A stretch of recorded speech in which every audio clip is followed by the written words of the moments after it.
दोस्तों नमस्कार, मैं मुकेश शर्मा, आपका मित्र, आपका भाई, आज फिर आपके पास एक नए टॉपिक के साथ बड़ी उम्मीद के साथ आया हूँ। हाँ दोस्तों, मेरे आज के टॉपिक का नाम ही उम्मीद है, यानी कि यूनिक मेडिकल आइडेंटिटी कार्ड। दोस्तों यह रेलवे कर्मियों के लिए बहुत ज़्यादा ज़रूरी चीज़ है, चाहे वो वर्किंग एम्प्लॉय हो, चाहे वो रिटायर्ड या सेवानिवृत्त कर्मचारी हो। दोस्तों दोनों के लिए बहुत ज़्यादा ज़रूरी है। हाँ, वर्किंग कर्मचारियों ने तो ज़्यादातर अपने आप को रजिस्टर्ड कर लिया है इसमें, परंतु मेरे सेवानिवृत्त साथी बहुत सारे इसमें रहते हैं। दोस्तों यह अब आप सबके लिए बहुत ज़रूरी होने जा रहा है। इसमें आपने देखा होगा पिछले दिनों जो ऑनलाइन पास का सिस्टम हुआ था वो HRMS के माध्यम से हुआ था, और HRMS में जो फैमिली का डाटा हम लोगों ने लिया था दोस्तों, वो सारा का सारा डाटा हमने उम्मीद से ही उसमें पोर्ट किया था। अतः दोस्तों ये बहुत ज़्यादा ज़रूरी है। अगर किसी मेरे साथी ने वो कार्यरत है, अगर अपने आप को रजिस्टर्ड नहीं किया है तो इसे तुरंत रजिस्टर्ड करें, और अगर सेवानिवृत्त साथी ने नहीं किया है तो वो भी अपने आप को उम्मीद में ज़रूर रजिस्टर्ड करें। दोस्तों मैं आपको पूरी प्रक्रिया इसके बारे में समझाने जा रहा हूँ, किस तरीके से आप उम्मीद में रजिस्टर्ड हो सकते हैं। दोस्तों जो आप उम्मीद कार्ड लेंगे वो मैं आपको बताने जा रहा हूँ, वो 12 अंकों का होगा, और ये सबसे पहले दोस्तों 4/1/2019 को रेलवे बोर्ड से एक लेटर निकला था, वहाँ से इसकी शुरुआत हुई थी। उसके बाद इसी को लेकर 18/3/2019 को एक लेटर निकला था। दोस्तों मैं आपको बता ही चुका हूँ कि ये बहुत ज़्यादा महत्वपूर्ण आपके लिए होने जा रहा हूँ, क्योंकि इसी से आपका सारा डाटा HRMS में पोर्ट होगा, और इसी से आप ऑनलाइन पास लेंगे, चाहे वर्किंग हो चाहे वो सेवानिवृत्त साथी हो। अभी पास का सिस्टम सिर्फ वर्किंग के लिए हुआ है, शीघ्र ही यह सेवानिवृत्त के लिए भी होने जा रहा है। अतः उसके लिए आपको उम्मीद में अपने आप को रजिस्टर्ड करना जरूरी है। दोस्तों उम्मीद में किस तरीके से आप रजिस्टर्ड होंगे उसके बारे में आपको मैं बताना चाहूँगा। दोस्तों सबसे पहले आप गूगल के माध्यम से उम्मीद वेबसाइट पर जाइए। आप उम्मीद वेबसाइट पर चले जाएंगे तो आप इसमें क्लिक ऑन रजिस्टर्ड हेयर, जहाँ पे रजिस्टर का एक कॉलम होगा उसके अंदर आप अपने आप को रजिस्टर के लिए क्लिक करेंगे। उसके बाद आप सेलेक्ट करेंगे कि आप वर्किंग एम्प्लॉय हैं या आप सेवानिवृत्त कर्मचारी हैं। आपको ये चीज़ सेलेक्ट करनी होगी दोस्तों। इफ सेलेक्ट एम्प्लॉय, अगर दोस्तों आप वर्किंग कर्मचारी हैं और आप अपने आप को इसके लिए रजिस्टर्ड करना चाहें तो आपको वर्किंग एम्प्लॉय में जाना पड़ेगा। उसके बाद fill up your PF number, date of birth, PAN वगैरह जो इसकी ज़रूरत की चीज़ें हैं दोस्तों वो आपको सारी फीड करनी होंगी। उसके बाद क्लिक ऑन वैलिडेट डिटेल्स दोस्तों, उसके बाद आपको इसको क्लिक करना होगा। उसके बाद दोस्तों आपने जो अपना मोबाइल नंबर HRMS के माध्यम से या जो दिया हुआ है या आप अपना नया दे सकते हैं, वो मोबाइल नंबर देंगे। उस पर आपको एक OTP आएगा दोस्तों। उसके बाद जब OTP आ जाएगा, make your password and confirm. दोस्तों जो आप पासवर्ड बनाएंगे उसके बारे में बताऊंगा कि उसके अंदर आपको अल्फ़ाबेट वर्ड भी लेने होंगे और नंबर भी लेना होगा, और स्पेशल कैरेक्टर भी कोई ना कोई लेना होगा, जैसे कि @ इत्यादि। दोस्तों जब ये हो जाएगा, कंफर्म हो जाएगा, तो क्लिक दी सबमिट। दोस्तों जब आप क्लिक दी सबमिट करेंगे, अब आप उम्मीद पोर्टल पर रजिस्टर्ड हो गए हैं। दोस्तों जब आप रजिस्टर्ड हो गए हैं तो दोबारा से log in again your PF number and password, जब आप ये भरेंगे तो दोस्तों आपका पोर्टल खुल जाएगा। उसके अंदर जब आपका पोर्टल खुल जाएगा दोस्तों, तो उसके अंदर आप अपना मास्टर डाटा चेक कर सकते हैं। उसके अंदर आपकी डिटेल आ जाएगी सारी। वो डिटेल अगर आपको गलत लगती है तो आप अपने बिल कलर के माध्यम से iPass में जाकर उसे ठीक भी करवा सकते हैं दोस्तों। जब वो आपका ठीक हो जाएगा सब, तो अब दोस्तों उसके बाद आपको क्लिक एंड इनिशिएट एप्लीकेशन, आप अपनी एप्लीकेशन को इनिशिएट कीजिए। उसके अंदर उसके बाद फिल दी रिक्वायर्ड डिटेल्स दोस्तों, जो वो आपसे डिटेल मांग रहे हैं उसको आप भरते जाइएगा। उसके बाद क्लिक एंड अपडेट डिटेल्स, जो आपकी डिटेल्स हैं उसको अपडेट कर दीजिएगा। अपलोड योर डॉक्यूमेंट्स, आप मांगे गए डॉक्यूमेंट्स उनको अपलोड कीजिएगा। वर्किंग कर्मचारी को क्या डॉक्यूमेंट्स देने हैं और सेवानिवृत्त कर्मचारी को क्या डॉक्यूमेंट्स देने हैं उसकी चेकलिस्ट मैं आपको बताने जा रहा हूं दोस्तों। जब ये हो जाएगा उसके बाद आप दोस्तों अपलोड योर डॉक्यूमेंट्स, जो आपने सारे के सारे अपने डॉक्यूमेंट्स हैं अपडेट कर दिए हैं, तो आप सबमिट योर एप्लीकेशन। उसके बाद आपकी एप्लीकेशन सबमिट हो जाएगी। है ना दोस्तों, बहुत आसान। दोस्तों जब आपकी ये सबमिट हो गई है तो दोस्तों मैं आपको एक बात बताना चाहूँगा, ये आप सारा का सारा सिस्टम, जिसके पास स्मार्टफोन है वो घर में बैठ के ही कर सकते हैं। परंतु दोस्तों सबके पास तो स्मार्टफोन नहीं है, बहुत सारों के पास सिंपल फोन है, या बहुत से हमारे सेवानिवृत्त कर्मचारी या वर्किंग कर्मचारी भी ऐसे हैं जिनके पास फोन नहीं है। दोस्तों उसके लिए भी बहुत सारी सुविधाएं हैं। उसके लिए क्या सुविधाएं हैं कि पहले तो आप सेल्फ फीड करें अगर आपके पास स्मार्टफोन है, नहीं तो आप साइबर कैफे में जाके भी दोस्तों इसको फीड करवा सकते हैं। अगर आप कैफे में नहीं जाना चाह रहे तो भी दोस्तों आप अपने ऑफिस के क्लर्क के माध्यम से भी ये कर सकते हैं, या अपने किसी साथी के माध्यम से भी ये फीड करवा सकते हैं। और दोस्तों आपको उम्मीद सेल मिलेंगी, करीब करीब सभी मंडल ने और हेडक्वार्टर नॉर्दर्न रेलवे ने इसके लिए एक उम्मीद सेल बनाई हुई है, यानी कि एक ग्रीवांस सेल बनाया हुआ है, जिसके अंदर आप जाके और सेवानिवृत्त साथी जाके अपना ये सारा का सारा डाटा फीड करवा सकते हैं। दोस्तों जब ये हो जाएगा, इसके लिए आप अपने वेलफेयर इंस्पेक्टर की भी दोस्तों सहायता ले सकते हैं। सभी वेलफेयर इंस्पेक्टर्स को इसके विषय में कहा हुआ है कि जिस कर्मचारी को ये फीड करना नहीं आता है उसकी आप सहायता कीजिए, वो सहायता करने के लिए तत्पर रहते हैं। दोस्तों इसके लिए बहुत सारे डिवीजन मेले लगा रहे हैं और इसके लिए कैंप ऑर्गेनाइज किए हैं, ताकि जो हमारे कर्मचारी साथी या हमारे सेवानिवृत्त साथी रह गए हैं वो साथी उन कैंपों में, मेलों में आकर भी वो अपना नाम रजिस्टर्ड करा सकते हैं। दोस्तों अब आपका सारा डाटा फीड हो गया है। अब मैं आपको बताने जा रहा हूं कि जो वर्किंग एम्प्लॉई हैं उनको क्या क्या चीज़ चाहिए इसके लिए। दोस्तों इसमें आपकी डिटेल तो आएगी HRMS के माध्यम से, पता ही है सारी चीज़ें। इसके अलावा आपको फीड करने के लिए दोस्तों मेडिकल कार्ड चाहिए, जो वर्किंग एम्प्लॉई को मेडिकल कार्ड दिया जाता है उसकी कॉपी चाहिए। उसके अलावा फ़ोटो चाहिए सबकी, अपनी और फैमिली की। दोस्तों फ़ोटो के अलावा सिग्नेचर चाहिए एम्प्लॉइज़ के। इसके अलावा ब्लड ग्रुप आप दें, ताकि कल को जरूरत पड़े तो इधर उधर चेक के लिए टाइम वेस्ट ना हो, डायरेक्ट उसमें से देख के ब्लड ग्रुप ढूंढा जा सके।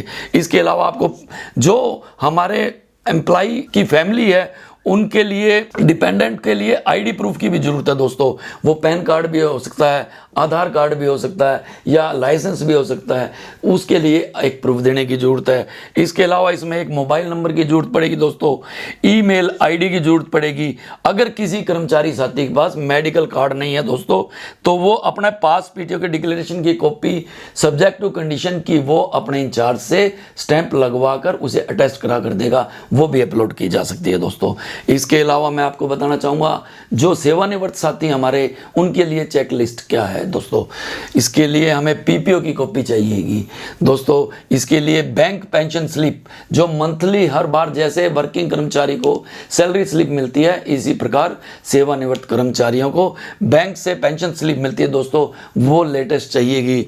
RLHS कार्ड, जहाँ से जब आप सेवानिवृत्त होते हैं आपको एक कार्ड मिलता है मेडिकल का, जिसमें आपकी फैमिली की पूरी डिटेल होती है, वो RLHS कार्ड चाहिएगा। उसी प्रकार से इसमें भी सिग्नेचर चाहिए कार्ड होल्डर के लिए, ब्लड ग्रुप इसमें भी चाहिएगा दोस्तों। फोटो, जितने भी कार्ड बनने हैं उन सब के अलग अलग से आईडी प्रूफ के साथ फोटो भी दी जाएगी दोस्तों।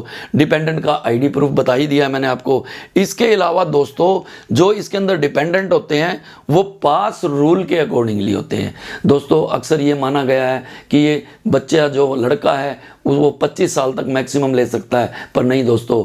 अब रेलवे बोर्ड ने अपने PS नंबर 15325 डेटेड 19/3/2020 के माध्यम से 25 साल से बड़े बच्चे लड़के को भी मेडिकल फैसिलिटी के लिए अनुमति प्रदान कर दी है। पर उसके लिए कंडीशन है कि सेवानिवृत्त कर्मचारी को ये बताना होगा कि बच्चा मेरे ऊपर पूर्णतः निर्भर है, मेरे साथ रहता है, और अगर जब भी इसकी जॉब लगेगी या इसकी शादी हो जाएगी तो मैं स्वयं ही इसका नाम कटवाऊंगा। इस तरीके का उसको एक शपथ पत्र देगा तो उसका नाम भी इसके अंदर एंटर किया जा सकता है दोस्तों। अब आपकी एप्लीकेशन सबमिट हो गई है। सबमिट होने के बाद वो आएगी आपके कैडर क्लर्क के पास। कैडर क्लर्क के बाद ये जाएगी आपकी एक्सेप्टिंग ऑफिसर के पास, जो आपका संबंधित अधिकारी है, वो इसको एक्सेप्ट करने या वेरीफाई करने की पावर रखता है, ये उसके पास जाएगी दोस्तों। अगर वो इसको एक्सेप्ट कर लेता है तो कार्ड जनरेट हो जाएगा, और कार्ड आपको सेल्फ बनवाना होगा। ये सभी का अलग अलग कार्ड होगा दोस्तों। ठीक इसी प्रकार सेवानिवृत्त कर्मचारियों के लिए दोस्तों, जहां से आप सेवानिवृत्त होते हैं, जहां से आपका RLHS कार्ड बनता है, वहां से ये आपको मिलेगा दोस्तों। उसके लिए आपको, मान लो आप हेडक्वार्टर से रिटायर हो रहे हैं, तो हेडक्वार्टर का जो डीलिंग बाबू है वो इसको पहले चेक करेगा। उसके बाद वो जो आपका सेटलमेंट ऑफिसर होगा ये उसके पास जाएगा, वो इसको एक्सेप्ट करेगा। उसके बाद ये कार्ड जनरेट हो जाएगा और आप इसको निकलवा कर कार्ड बनवा सकते हैं। अगर हेडक्वार्टर से रिटायर नहीं है, वो किसी एक्स्ट्रा डिविजनल यूनिट से है, तो यहाँ का सेटलमेंट उस एक्स्ट्रा डिविजनल यूनिट में भेजेगा। वहां का जो सेटलमेंट ऑफिसर है वो उसको एक्सेप्ट करेगा, उसके बाद आप कार्ड जनरेट करा सकते हैं। दोस्तों, इसके अलावा मैं आपको एक बात और बताना चाहूंगा कि इसके लिए वार्ड के इंटाइटलमेंट क्या है। आपका उम्मीद कार्ड बन गया, अब आपको अपना देखना पड़ेगा कि आप किस दर्जे के हकदार हैं। रेलवे बोर्ड ने एक लेटर निकाला था 8/5/2018 को। दोस्तों, उसके अनुसार जिसकी बेसिक पे 47,600 रुपया है वो जनरल वार्ड के लिए, और जिसकी 63,100 रुपये तक है दोस्तों वो सेमी प्राइवेट के लिए, और जो 63,101 रुपया से और अबू रहेगा दोस्तों वो प्राइवेट वार्ड के लिए इंटाइटल है। दोस्तों, अब आपकी एप्लीकेशन सबमिट हो गई है और आपका कार्ड भी जनरेट हो गया, पर मैं आपको कुछ विशेष बातें इसके लिए जरूर बताना चाहूंगा दोस्तों, जो स्पेशल बेनिफिट हैं। इसके अंदर क्या क्या बेनिफिट हैं दोस्तों, देखो, जब आप RLHS कार्ड लेते हैं या आप वर्किंग होने के नाते मेडिकल कार्ड लेते हैं तो दोस्तों आपको एक कार्ड मिलता है। तो बाई चांस किसी को तबीयत खराब होती है तो उस कार्ड को लेके जाना पड़ता है, परंतु ऐसा नहीं है। इसके अंदर सबको अलग अलग कार्ड होंगे। मान लिया रेल कर्मचारी ड्यूटी पर बाहर गया हुआ है तो वो उस कार्ड को साथ लेके जाएगा। वो इंडियन रेलवे के किसी भी हेल्थ यूनिट में, किसी भी रेलवे हॉस्पिटल में जाके उस उम्मीद कार्ड के माध्यम से अपना इलाज करा सकता है। और पीछे से उसकी फैमिली को जरूरत पड़ी है तो वो अपने कार्ड से जिस शहर में रह रहे हैं वो अपना इलाज करवा सकते हैं। दोस्तों, इसके साथ साथ मैं आपको एक चीज और बताना चाहूंगा कि जैसे पहले गुम हो जाता था कोई कार्ड, उसके लिए आपको FIR करानी पड़ती थी, 25 रुपए की आपको रसीद कटवानी पड़ती थी, फिर आपका कार्ड या RLHS कार्ड बनता था। दोस्तों, अब इसके अंदर एक यूनिक नंबर आपको मिलता है, जो मैंने आपको बताया कि 12 अंकों का होता है।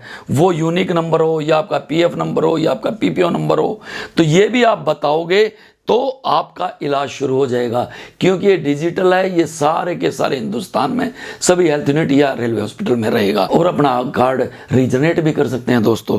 इसके अलावा दोस्तों मैं आपको एक बात बताता हूं, मैंने आपको बताया कि पास के अकॉर्डिंगली सभी इंटाइटल है।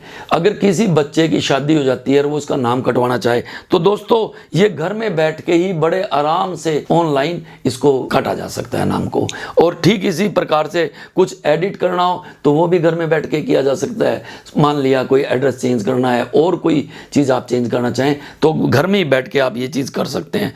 और दोस्तों, इसके साथ मैं आपको बताना चाहूँगा कि कोई कर्मचारी अगर मान लिया दिल्ली में काम करता है, वो तो अपना दिल्ली का कोई भी हेल्थ यूनिट या CMS ऑफिस या NRCH को ले सकता है, परंतु उसका परिवार मान लिया फरीदाबाद में रहता है या उसका परिवार लखनऊ में रहता है तो वो 2 हेल्थ यूनिट भी चूज कर सकता है। परिवार के लिए लखनऊ या जहाँ परिवार रहता है और अपने लिए वो दिल्ली में चूज कर सकता है। ये भी इसके लिए एक फायदा है। दोस्तों, मैंने आपको बताया था कि पास रूल के अकॉर्डिंगली सभी डिपेंडेंट इसके अंदर कवर होंगे। तो मैं आपको एक चीज़ और बताना चाहूँगा, जब आप इसके अंदर डिपेंडेंट को शो करेंगे तो दोस्तों उसके अंदर कुछ चीज़ें और भी आपको देखनी है, उसका विशेष ध्यान रखना आपको। उसके अंदर आपको क्या देखना है, मान लो कोई PWD बच्चा है तो दोस्तों रेलवे डॉक्टर का सर्टिफिकेट उसके अंदर अपलोड करना होगा। मान लो विधवा बेटी का आपने पास लेना है तो उसके अंदर आपको उसके पति के डेथ सर्टिफिकेट अपलोड करना होगा। मान लो आपको विधवा माँ का या सौतेली विधवा माँ का लेना है पास या फैसिलिटी, तो दोस्तों उसके लिए आपको पिता का डेथ सर्टिफिकेट अपलोड करना होगा। इसी प्रकार दोस्तों, अगर किसी डाइवोर्सी लड़की का पास लेना चाहें तो उसकी जो डाइवोर्स की डिक्री है उसका भी आपको अपलोड करना होगा। या किसी कर्मचारी की शादी होती है और वो अपनी मिसिस का लेना चाहे तो मैरिज सर्टिफिकेट या एफिडेविट देके इस तरीके से इसके अंदर अपना नाम रजिस्टर्ड किया जा सकता है। दोस्तों, है ना बहुत अच्छी स्कीम। अगर मेरा आपसे एक विशेष अनुरोध है कि जिस साथी ने उम्मीद में अपना नाम रजिस्टर्ड नहीं करवाया है या जिस सेवानिवृत्त साथी ने इसके अंदर अपना नाम रजिस्टर्ड नहीं करवाया है वो इसे तत्काल नाम अपने को रजिस्टर्ड करवाएं। दोस्तों, ये बहुत ही काम की चीज़ है और इसका आप भरपूर फ़ायदा उठाएं। दोस्तों, मैंने उम्मीद के बारे में आपको सब कुछ बताने की चेष्टा की है। आशा है मेरी बात आपको अच्छी लगी होंगी, अच्छे से समझ में आई होंगी। दोस्तों, अगर मेरी बात अच्छी लगी हो तो मेरे वीडियो को लाइक करें, शेयर करें और मेरे चैनल मुकेश शर्मा रेलवे को सब्सक्राइब करें। दोस्तों, मैं इसके बाद फिर आपके पास और किसी नए टॉपिक के साथ शीघ्र आऊँगा। नमस्कार।